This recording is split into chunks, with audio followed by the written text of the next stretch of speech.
tu es béni, infiniment béni. Le Seigneur Jésus-Christ pour ta vie, pour ce temps d'aide que le Seigneur nous a donné. Excusez.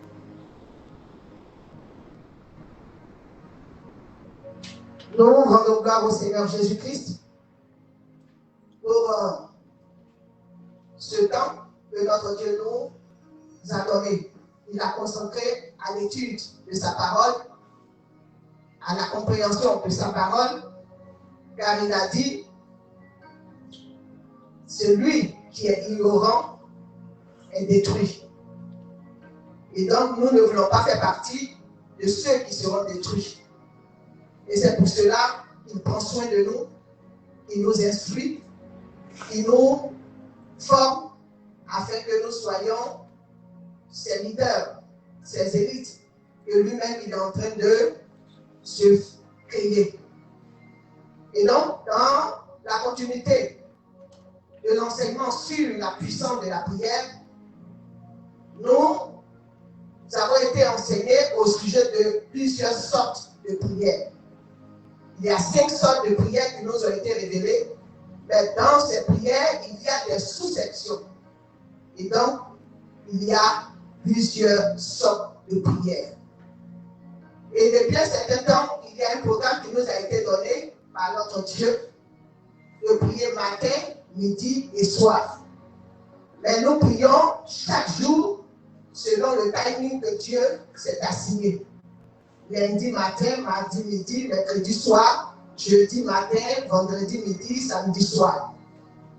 C'est cette intelligence de l'esprit que Dieu nous a donnée pour que nous entrions dans cette vision parfaite du Christ. Et donc, plusieurs se sont posé la question, mais pourquoi prier matin, midi et soir? Est-ce que ce n'est pas trop exagéré, même si on dit? Le Seigneur va entrer dans le vif du sujet avec toi au sujet de ta question.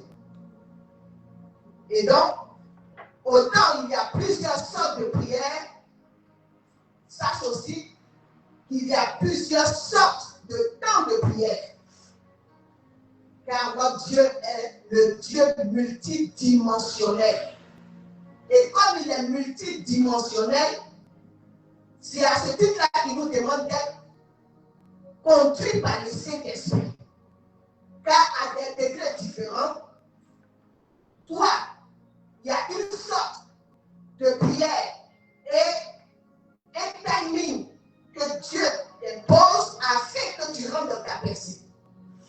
Donc, il y a aussi plusieurs temps de prière, plusieurs moments de prière que toi et moi, nous devons avoir devant Dieu.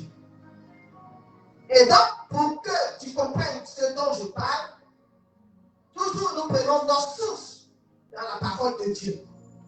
Le testament qui nous a été laissé afin que nous en inspirions, que nous nous instruisons au sujet de toute la volonté de Dieu. Et donc, dans toutes ces sortes de prières et toutes ces sortes de timing que Dieu impose à qui il veut, nous allons voir la vie du roi David. Car le Seigneur a dit, je ne suis pas venu pour abolir la loi, mais je suis venu pour l'accomplir. Et donc, dans l'accomplissement de la volonté de Dieu de passer la loi, le roi David a été le premier roi consacré à Dieu selon le cœur de lui, Dieu. Et donc, David est, on peut dire, le précurseur de cette sorte de prière, de cette endurance de prière, de cette manière de prière. Alléluia. Et donc, sans plus tarder,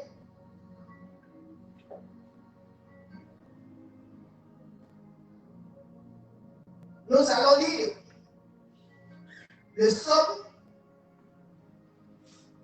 119, verset 164. Et je lis. 7 fois le jour, je te célèbre à cause des loi de ta justice. Le Seigneur dit, il n'est pas venu pour abolir la loi. Et donc, David a été l'homme selon le cœur de Dieu parce qu'il pratiquait la prière quotidienne. Et non seulement elle était quotidienne, mais les fréquences, donc lui-même, il nous rend témoignage, il dit quoi? 7 fois le jour, je te célèbre. Hier, nous étions dans notre temps d'adoration et de célébration à Dieu. Je disais par le Saint-Esprit que louer Dieu, le célébrer, ce n'est pas forcément dans les cantiques. Mais du fruit de nos lèvres, on adore et on célèbre Dieu. On le reconnaît dans sa grandeur, dans sa dimension, Dieu tout-puissant dans notre vie. Quand tu le reconnais ici, le Seigneur aime cette gratitude-là. Et David, le roi, a été l'homme selon le cœur de Dieu parce qu'il savait toucher les plus sensibles de Dieu. Il dit 7 fois le jour. Ça veut dire que dans 24 heures, il a disposé des temps pour prier 7 fois son Dieu. Je dis, il dit, c'est pas moi qui ai dit, je ne l'ai pas inventé. 7 fois le jour, je te célèbre. 7 fois à des temps que lui-même, il s'est consacré à célébrer Dieu dans son cœur, dans son âme et dans son esprit.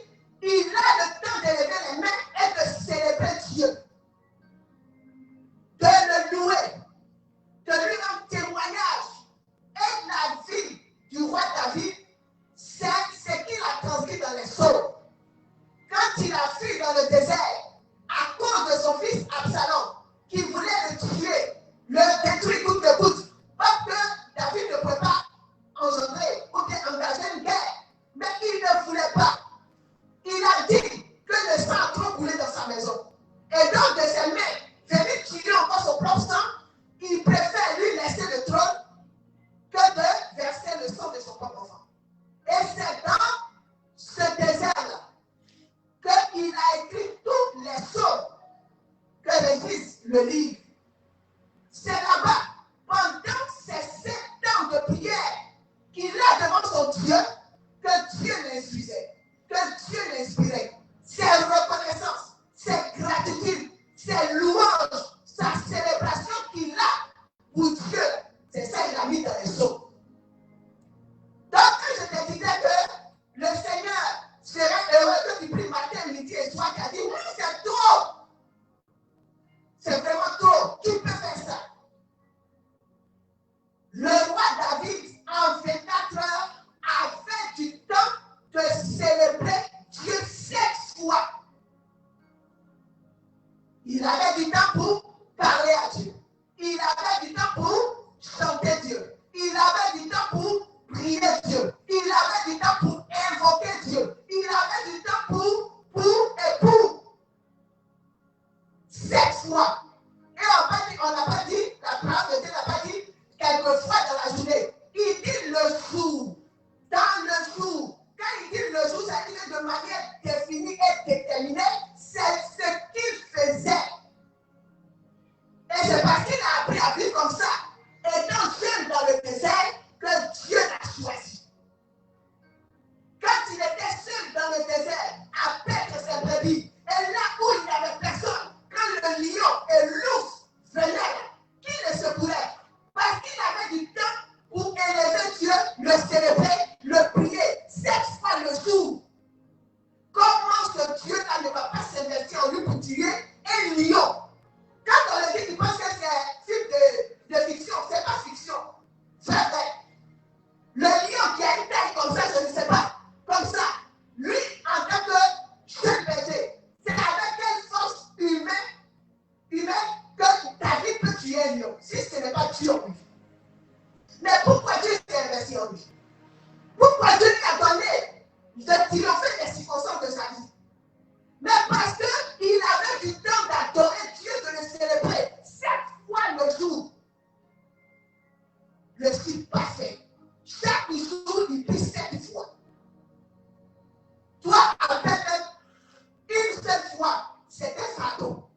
et tu t'attends que le ciel s'ouvre. Tu t'attends que les miracles s'opèrent. Tu t'attends que Dieu vraiment marche sur les eaux à ta rencontre. Dieu honore celui qui l'honore. Le roi David a été le plus grand roi d'Israël. Son fils a été le plus riche roi d'Israël, mais lui, en termes de grandeur d'âme, il est le seul roi que Dieu a attesté qu'il est l'homme selon le cœur. À cause de quoi? De ce sacrifice qu'il a fait depuis son jeune âge. De prier le jour 7 fois son Dieu. Il a fait, il n'est pas mort. Il a fait, Dieu l'a sauvé de toutes ces circonstances malheureuses, tristes. Ces angoisses par lesquelles il est passé quand il était dans le désert. C'est la foi et l'invocation, l'amour qu'il a pour son Dieu. C'est ça qu'il a soutenu jusqu'à ce qu'il s'en sorte et que Dieu le rétablisse dans ses droits sur son trône. Tu veux que Dieu t'élève. Tu veux que Dieu te bénisse, t'établisse. Et toujours c'est toi qui aimes donner. Quand le Saint-Esprit en toi te dit, lève-toi, tu vas grogner, tu vas t'étirer, tu vas te lever selon toi ton désir. Et tu t'attends que le Seigneur ouvre la mer, comme il a fait pour Moïse. Non, Dieu, il est conséquent envers lui-même. Tu t'engages avec lui, il s'engage avec toi. Tu ne fais rien avec lui, il ne fait rien avec toi. C'est vrai, il va te nourrir, il va t'habiller, il va prendre soin de toi parce que tu es son enfant. Mais les prodiges et les miracles, tu verras ça, mais tu n'en verras jamais dedans. 7 fois, le jour, David priait. Nous allons aller dans Daniel 6, 10. Je lis. Lorsque Daniel sut que le décret était écrit, il se retira dans sa maison, où les fenêtres de la chambre supérieure étaient ouvertes, dans la direction de Jérusalem. Et 3 fois le jour, il se mettait à genoux, il priait et il louait son Dieu, comme il le faisait auparavant. Daniel, le prophète, la parole de Dieu dit quoi?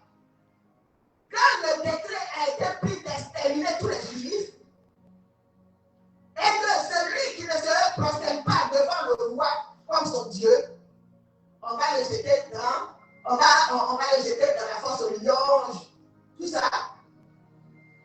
La parole de Dieu dit, Daniel se retira dans sa maison.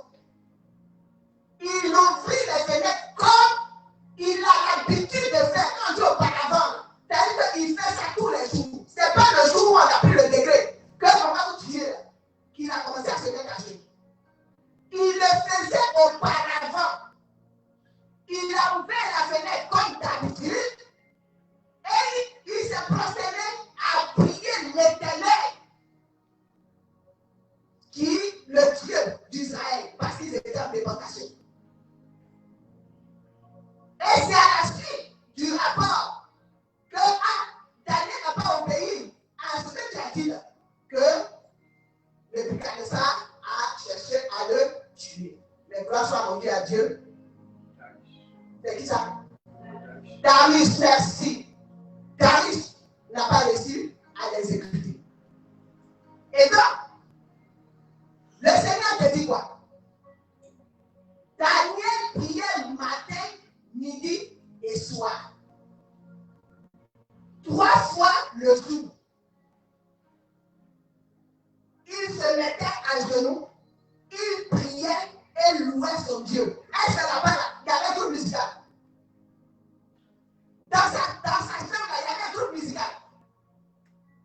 À son temps, il y avait les sons audio comme on a aujourd'hui pour soutenir notre de presse et de tout ça. Mais il a prié et il a loué Dieu avec sa parole, avec son cœur reconnaissant, avec l'amour, c'est-à-dire le témoignage de son amour pour Dieu, même devant la mort. Rien rien ne pouvait arrêter Daniel. Comme il le faisait auparavant. C'est pas quand il est arrivé à Babylone, c'est ça? C'est Babylone, non? Qu'il a appris à se mettre à genoux. Il a ouvert la fenêtre en direction de Jérusalem et matin, midi et soir, 3 fois dans la journée, il priait et louait Dieu. Donc, quand le Seigneur te dit, prions matin, midi et soir, le Seigneur ne t'a pas trop demandé. Daniel a fait ça. Tu peux me dire, c'est dans l'Ancien Testament. Là-bas, le Seigneur dit qu'il ne prend plus compte de ça. Il ne tient plus compte. C'est l'erreur dans laquelle beaucoup de communautés chrétiennes sont. Car le Seigneur dit, par la bouche de pensée, je prêche, que vous ne croyez pas à regarder la nature. Toi, tu peux trouver ton équilibre en marchant sur un pied. Ça veut dire que la loi n'existe plus. Donc tu es dans l'esprit. Ça veut dire que la parole de Dieu d'avant, ça n'a plus son importance. C'est parce que la loi existe que l'esprit est venu. Pour passer la loi. Et donc, 3 fois, Daniel priait. Comme auparavant, comme quand il était à Jérusalem. Et son temps de prière, sa consécration à Dieu, lui a donné la vie sauve, lui et tout le peuple. Parce que c'est à partir de là que le décret a été pris, que cette sentence de mort soit bannie, révoquée. Et donc, le Seigneur commence toujours dès le commencement pour que tu saches que toute la vie est une suite logique. C'est un présent continu devant Dieu.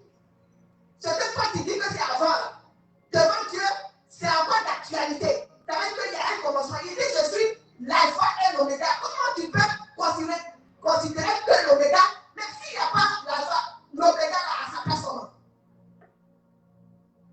Et c'est le vrai.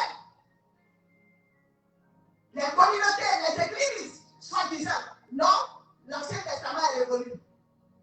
Je prie le Seigneur de tout mon cœur que la raison du Christ s'attache à vos vies.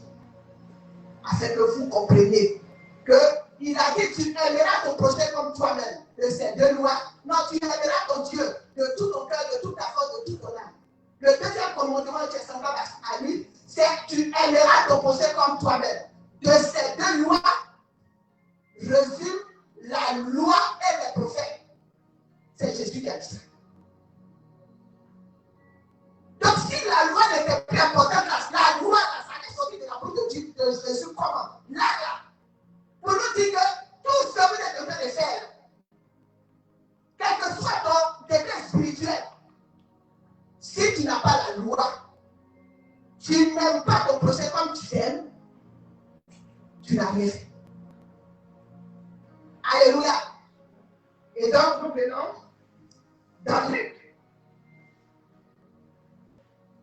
Dans Luc 22, 39 à 41. Luc, avant d'aller dans Luc 22, on va prendre Luc 6 d'abord. Luc 6, 12. Je lis.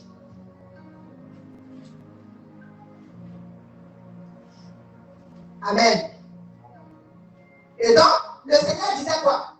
Autant il y a plusieurs sortes de prières, autant il y a plusieurs timings de prière. Amen. Ici, Luc 6, 12 dit quoi? En ce temps-là, Jésus se rendit sur la montagne pour prier. Il passa toute la nuit à prier Dieu. Alléluia. Ici, quand le Seigneur a ouvert mon esprit à l'instant même, pendant que je méditais, j'ai béni infiniment son esprit et je dis Seigneur, tu es trop puissant. Tu es trop grand. Alléluia. pourquoi Dieu est trop puissant et il est trop grand. Je vais maintenant te faire venir avant que je retourne là-bas. C'est pourquoi Dieu est puissant et il est trop grand. Tu vas maintenant prendre, ça veut dire que les deux sont collés. C'est pour ça que je t'ai fait lire 6, 12 d'abord, et puis 22, et puis on va lire. 22, 39, jusqu'à 41, je lis. Après être sorti, il alla selon sa coutume à la montagne des Oliviers. Ses disciples le suivirent. Lorsqu'il fut arrivé dans ce lieu, il leur dit, priez afin que vous ne tombiez pas dans la tentation. Puis il s'éloigna d'eux à la distance d'environ un jet de pierre et s'étant mis à genoux, il pria. Il faut me suivre. Ici, la parole de Dieu dit quoi? Après être sorti, il alla selon sa coutume. Ici, ce n'est pas la coutume, selon la pensée des hommes. Non, notre tradition dit que ce n'est pas de ça qu'il parle. Ce n'est pas de ça que la pensée de l'esprit parle. La parole de Dieu dit, Jésus, selon sa coutume, selon son habitude, il partait prier Dieu à la montagne. Et tu comprends ici qu'il a dit, ses disciples le suivirent. Il n'a pas dit venez. C'est eux-mêmes, dans leur propre curiosité, l'ont suivi. Alléluia. Et donc, il a dit que de la manière où vous êtes en train de venir, priez afin que vous ne tombez pas en tentation. Donc, on prie dans le but de ne pas tomber en tentation. Parce que le tentateur, le diable, il rôde chez ceux qui il dévorera. Si tu ne pries pas, tu ne te consacres pas à Dieu, tu ne lui remets pas tes circonstances, le tentateur sera te tenter et il va te détruire. C'est pour cela que nous prions. C'est pour cela que David priait. C'est pour cela que Daniel priait. Parce que quoi? Notre ennemi à tous, Satan et ses démons rôdent chaque jour qui dévoreront. Tu comprends? Donc, le Seigneur te dit, c'est pour toi-même, ton propre bien que tu vas prier. Et Jésus, qui est la dimension suprême du temps de consécration à lui, Dieu, la parole de Dieu dit quoi? Il est allé encore un peu plus loin. Quand on dit à un jet de pierre, de la manière que tu jettes un caillou et puis ça tombe au loin. Donc lui, il les a laissés ici. Puisque dans sa coutume, il allait à la montagne pour prier Dieu. L'image de la montagne, c'est la présence de Dieu. L'image de la montagne, c'est monter en degré auprès de Dieu au travers de la prière. Donc, comme il a l'habitude d'aller à la montagne pour prier Dieu, cette fois ses disciples l'ont suivi. Et donc, quand ils sont arrivés, il a dit, priez pour que vous ne tombez pas en tentation. Donc, quand tu pries, c'est pour toi-même, pour ne pas que tu tombes en tentation. Comme Daniel a été éprouvé, le tentateur est venu éprouver sa foi. Si vraiment il a Dieu en foi, s'il va continuer de prier. Mais il n'a pas cessé de prier. Comme auparavant, il a ouvert ses fenêtres et il a continué à prier son Dieu. Dieu s'est appuyé sur sa foi pour enrayer le décret. Dans la prière, c'est pour toi-même, ce n'est pas pour Dieu. Alléluia. Dans lui, qui est la dimension suprême, il va encore plus loin. Faire la montagne encore plus élevée. Lui, il va là-bas. Et maintenant, on va revenir à ce que je viens de dire. Quand le Seigneur, lui, il est, c'est-à-dire que ses disciples l'ont suivi. Il dit, vous, priez, parce que il les a laissés. Et il est allé encore plus loin. se mettre à genoux pour prier. Et donc, le temps de prier maintenant de Jésus, c'était lequel? David priait 7 fois le jour.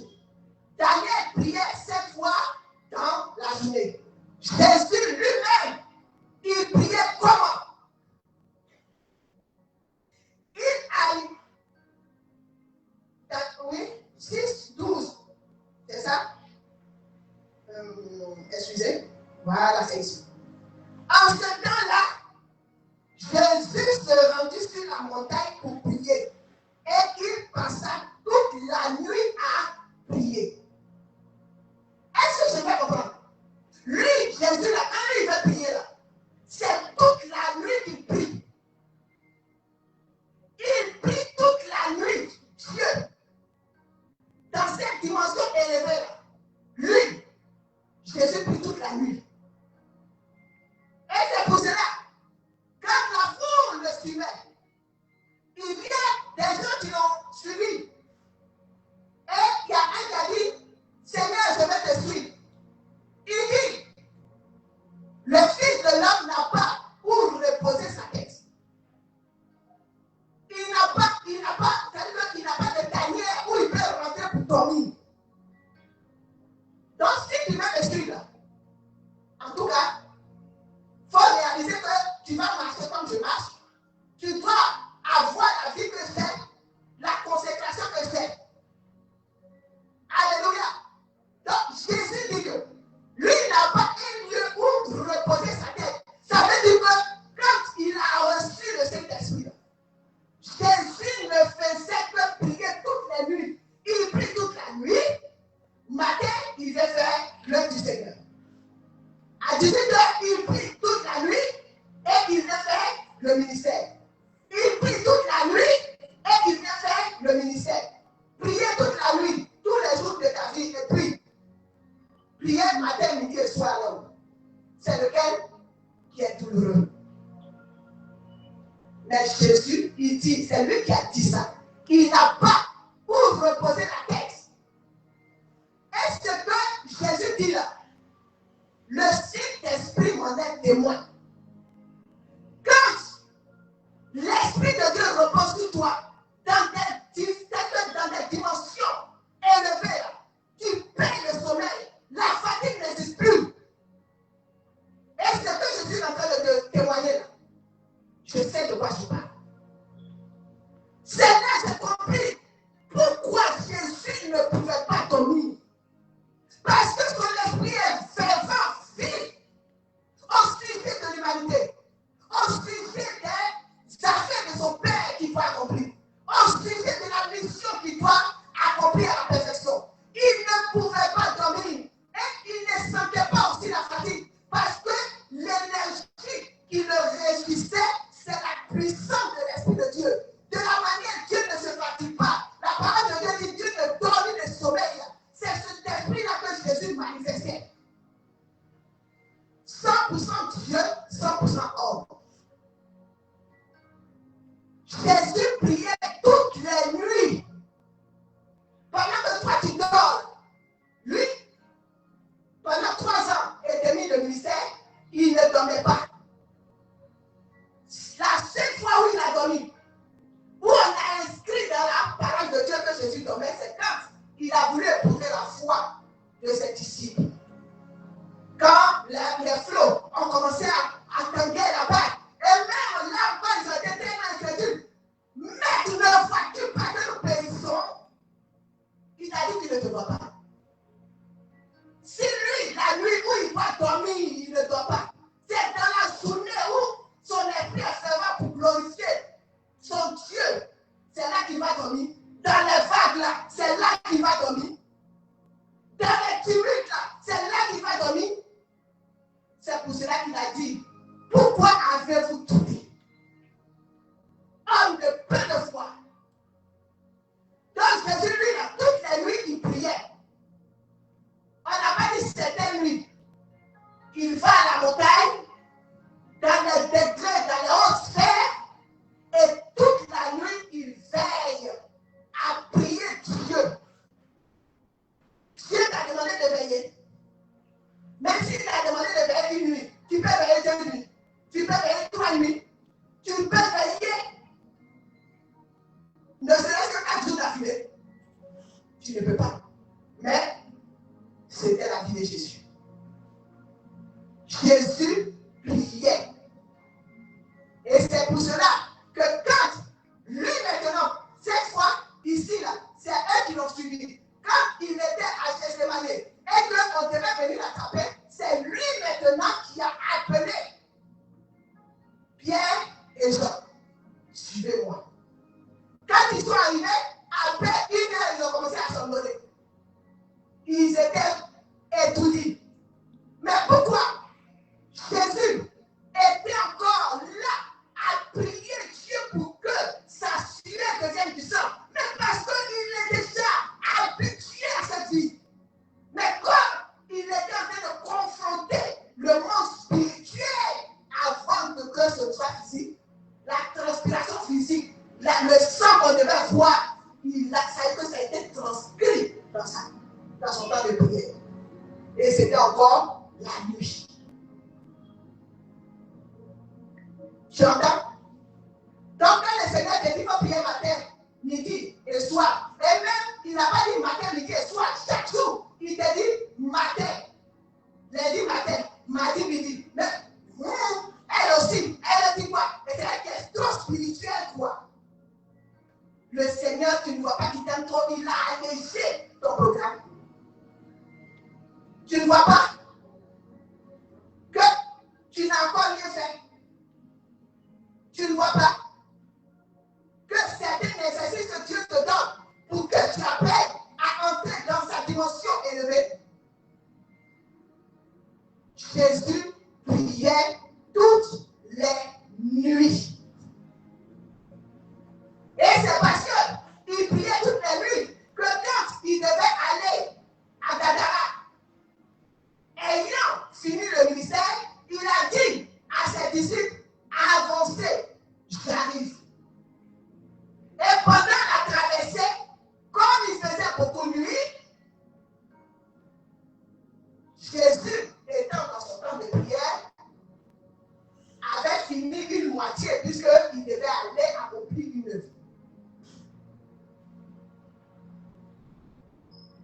Alors, dans la nuit, comme dans sa coutume, il devait maintenant aller retrouver ses disciples. Toutes les barques avaient accosté. Tous les pécheurs étaient rentrés, allaient dormir. Jésus doit aller accomplir sa mission. Et c'est en cela qu'il a commencé à marcher sur l'eau pour aller vers ses disciples. Et dans la pénombre, parce que c'est entre 4h et 5h du matin, quand il y a le brouillard, quand tu vois, tu ne sais pas trop de quoi il s'agit là. Toute la nuit, il a prié. Vers 4h, 5h, étant sur l'eau, il voit une ombre qui s'avance. Ils ont commencé à crier. C'est un fantôme! C'est un fantôme! Seigneur, c'est pour nous! Seigneur, on va mourir! Seigneur, on n'a jamais vu ça! Et quand il s'est approché, Pierre a dit Seigneur, il dit, mais c'est le Seigneur! Il dit, si c'est vraiment toi, ordonne que je vienne vers toi. Et c'est là qu'il a dit, Pierre, avance. Et Pierre a avancé vers lui. Ça, c'était pendant la nuit. Pour te dire que, quand le Seigneur te demande de prier, d'avoir une chaîne de prière, ce n'est pas pour lui-même, mais c'est pour toi et pour les circonstances par lesquelles tu vas passer.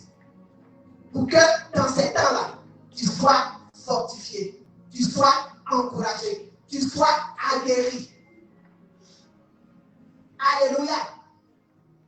C'est cela l'instruction que le Seigneur m'envoie de donner. Car notre Dieu nous aime. Et parce qu'il nous aime, il nous instruit. Aujourd'hui, tu comprends que nous, on ne t'impose pas pour prier matin, midi et soir. Mais le Seigneur te donne son intelligence d'être tous les jours en sa présence, au moyen de ce canal, au moyen de la communauté, de sa communauté, les élites du Christ. Alléluia. C'est cela, la grâce qu'il veut t'accorder. Car sans cette consécration, tu seras au nom de la foi. Tu verras Dieu, mais ce n'est pas évident que tu le touches, comme la femme qui perdait le sang depuis 12 ans. Elle n'a pu toucher le pan de la robe du Seigneur à cause de ses résolutions et de la mise en pratique de tout ce qu'elle avait résolu. Mais si tu n'as pas d'engagement, pas de résolution, pas de détermination pour y arriver, sache que le Seigneur te verra. Il va te nourrir. Il prendra soin de toi. Parce qu'il dit, je fais lever mon soleil sur le bon comme sur le méchant. Il fait pleuvoir sur le juste comme sur l'injuste. Ça, tu vas le recevoir tous les jours. Les miracles, les prodiges, les faveurs divines dont tu t'attends, tu ne les verras pas. Or, tu dois les voir. Sur ce, tu es béni. Je t'encourage pour toi qui nous suit de republier, de mettre un pouce pour que l'algorithme puisse présenter cela à tes amis, afin qu'ils comprennent que si le monde fait ça, c'est parce que Jésus fait ça déjà. Si certaines communautés font ça et qu'ils tirent des bénéfices, c'est parce que Jésus fait ça déjà. Il nous a donné le conseil de le faire, de le pratiquer, afin que nous voyions sa gloire. Sur ce, je bénis et à demain pour le programme de la semaine et à dimanche pour la suite.